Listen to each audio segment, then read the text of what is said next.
สัญญาสาบานต่อฟ้าเบื้องบนเฮาสองคนนั่งเฮียงห่วมอธิษฐานอ้ายบอกว่าฮักน้องสิฮักนานนานผิดคำสาบานให้ฟ้าลงโทษประหารคืนนี้เดือนเพ็ญท้องฟ้าสดใสสองเฮากราบไหว้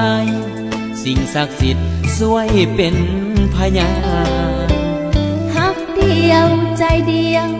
อย่าบิดเบี้ยวเด้อพ่อตาวา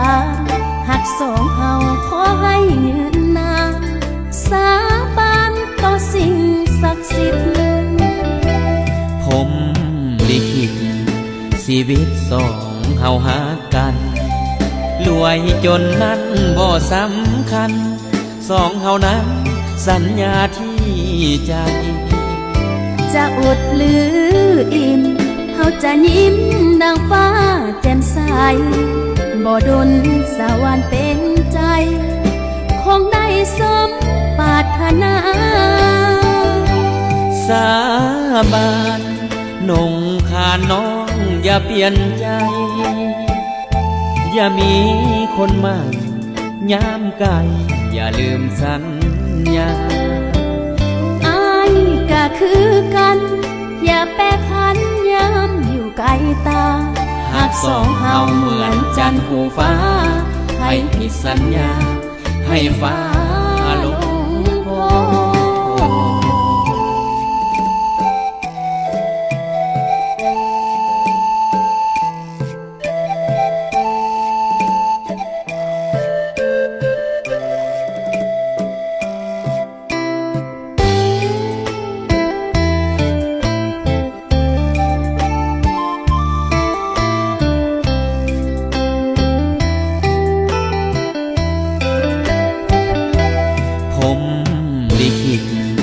ชีวิตสองเฮาหากัน